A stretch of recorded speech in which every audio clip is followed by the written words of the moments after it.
श्रीमद् भागवत जी से दशम स्कंद का ये 16वां अध्याय चल रहा था। बड़ी सुंदर चर्चा। भगवान आज बलराम जी को घर में ही छोड़ करके यमुना के तट पर गए। काली नाग का दमन करना है भगवान कदम्ब के वृक्ष के ऊपर कूद गए।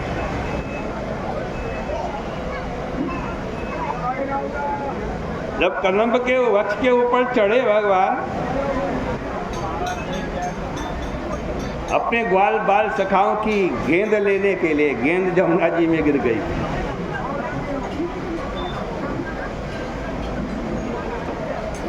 और फिर कदम्ब के वृक्ष से यमुना जी में कूद गए। कालिए दह में पहुंच गए भगवान।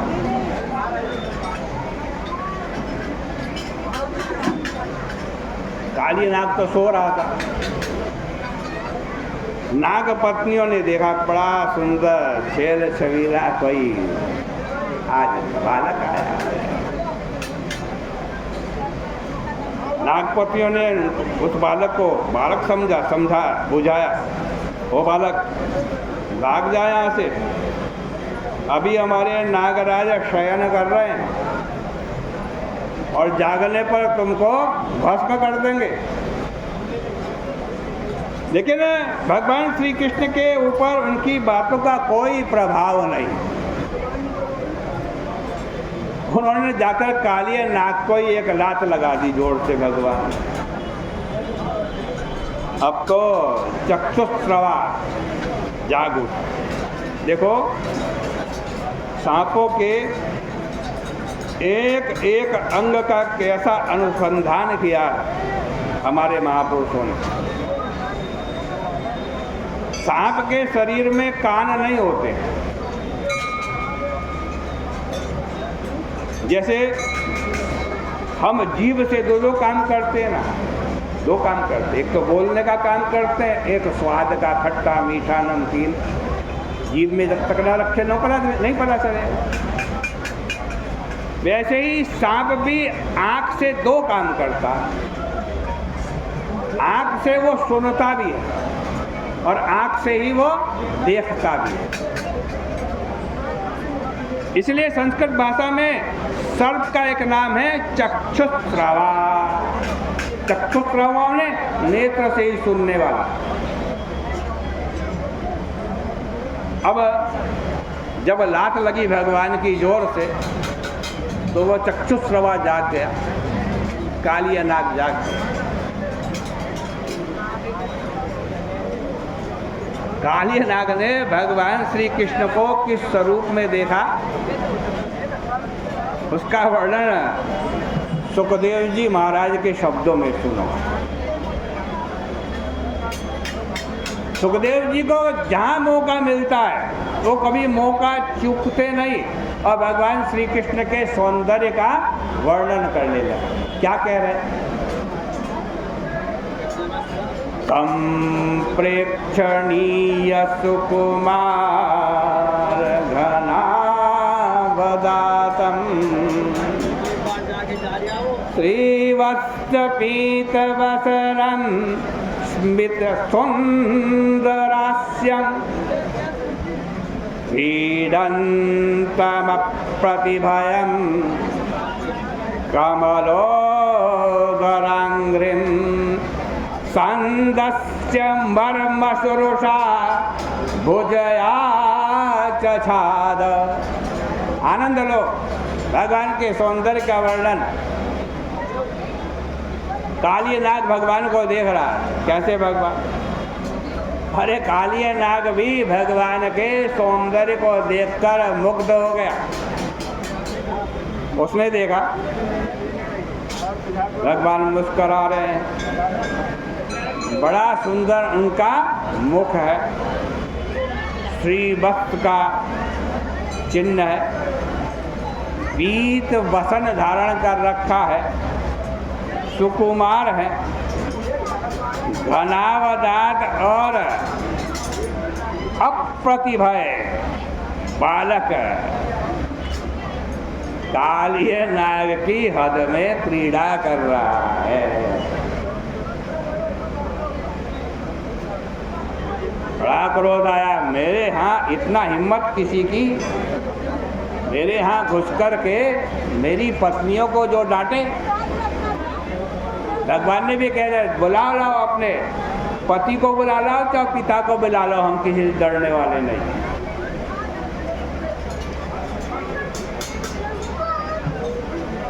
कालीनाग भगवान से लिपट गया चारों तरफ से, और जो देखकर वहां सब लोगों को बड़ा दुख हुआ।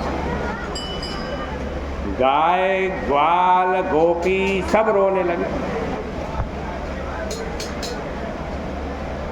बड़ा अपशकुन हुआ ब्रज में। गांव के सब लोग अपना अपना काम छोड़ करके दौड़ पड़े और श्री कृष्ण के चरण चिन्ह को देखते हुए काली हद के पास पहुंचे। वहां श्री कृष्ण की दशा देखकर सबको बड़ी व्याकुलता हुई। कईयों ने कालिय आज हृदय में कूदने की भी चेष्टा की, किंतु बलराम जी ने सबको रोक लिया। बलराम जी भगवान श्री कृष्ण की शक्ति से अच्छी तरीके से परिचित, इसलिए उन्हें कोई चिंता नहीं हुई। जब भगवान ने देखा कि उनके लिए ब्रज के सभी सखा संघाती बड़े दुखी हो रहे हैं, तब भगवान ने अपने शरीर को थोड़ा फैलाना शुरू किया। अब तो कालिय नाग का शरीर टूटने लगा और वो भगवान को छोड़ करके दूर खड़ा हो गया। पहले तो उसके साथ पैंतरेबाजी हुई, वीडन्नम परिससार यथा खगेंद्र। फिर जब वो थक गया तब भगवान उसके सिर पर चढ़ गए। नाग के सिर में बहुत से लाल लाल रतन थे। उनके स्पर्श से श्री कृष्ण के चरणारविंद भी लाल लाल मालूम पड़ते हैं। यहाँ वर्णन किया गया है, अखिल कलादि गुरु ननर्त। अखिल कलादि गुरु ननर्त। संसार में जितनी भी कलाएं हैं सबके आदि गुरु कौन है? सबके आदि गुरु श्री कृष्ण है। नाग नृत्य अर्थात नाग के सिर पर नृत्य करने की कला भी भगवान ने ही प्रकट की। भगवान से पहले किसी ने ऐसा नृत्य न कभी किया न कभी देखा। इसलिए भगवान का एक नृत्य रूप भी है और इस नृत्य रूप का एक मंत्र भी मिलता है। बताएं आपको मंत्र क्या है? कालियस्य फणा मध्ये दिव्यं नृत्यं करोति तं नमामि देवकी पुत्रं नृत्य राजा नमच्युतम। यह मंत्र भगवान के बहुत सारे मंत्रों में से एक मंत्र है। श्री कृष्ण मंत्रों के जानकार लोगों का यह कहना है कि कालिय के सिर पर नाचते हुए भगवान की एक ध्येय मूर्ति है, ध्यान करने योग्य मूर्ति है और इसका एक नृत्य मंत्र है।